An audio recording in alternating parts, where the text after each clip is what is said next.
À la une également, la journée internationale des droits des femmes. C'est demain, vendredi 8 mars. Et à cette occasion, nous recevons la militante féministe Aïssa Lam. Bonsoir, soyez la bienvenue sur TV5 Monde. Vous êtes la cofondatrice et la présidente de la Jeune Chambre de commerce de Mauritanie, pays francophone d'Afrique de l'Ouest, membre du Conseil consultatif présidentiel aussi pour l'égalité femmes-hommes du président français Emmanuel Macron. Alors vous participez demain à l'occasion de ce 8 mars à une table ronde organisée au siège de l'OIF, l'Organisation internationale de la francophonie. Quel message allez-vous porter à Aïssa Lam ? Écoutez, merci beaucoup Mohamed de me recevoir sur ce plateau. En effet, je suis là sur invitation de l'OIF pour la journée de la femme, des droits de la femme.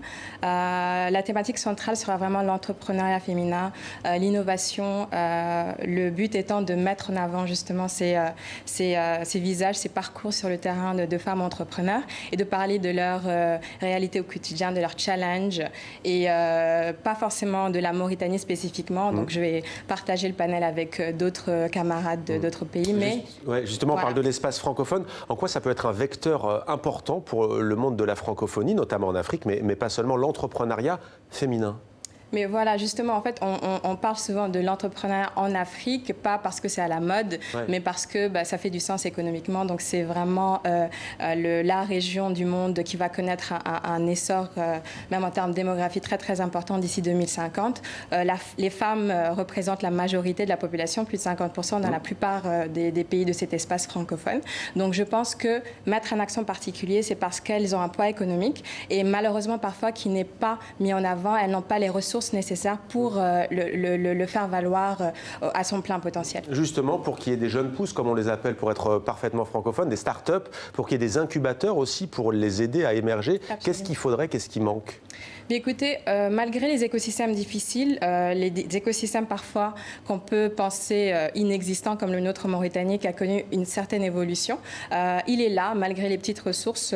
Il faut évidemment des ressources financières. Donc, je pense que maintenant, les institutions internationales se penchent beaucoup plus sur la question. Par exemple, en Mauritanie, il y a quelques années, la Banque mondiale ne pensait pas forcément que c'était une bonne idée ou que c'était efficace de le faire. Mais aujourd'hui, on a un incubateur financé par la Banque mondiale, le secteur privé mauritanien, qui y croit de plus en plus. Vous avez étudié à la prestigieuse université américaine d'Harvard l'éducation, l'accès à l'éducation, notamment des filles en Afrique. On imagine que c'est aussi l'une des priorités des combats que vous menez. Oui, absolument. Donc, comme vous l'avez mentionné tout à l'heure, je fais partie du Conseil consultatif pour la présidence française du G7 cette année. Et un des points spécifiques, c'est vraiment l'éducation des jeunes filles, parce que évidemment, c'est la question centrale, c'est primordial, et malheureusement dans certains pays, pas forcément qu'en Afrique, c'est une thématique qui n'est pas vraiment abordée pleinement, et les ressources ne sont pas mises pour faire avancer la question. Alors, quelques questions à présent sur votre pays, la Mauritanie, qui fait la une de l'actualité, sur TV5 Monde parfois.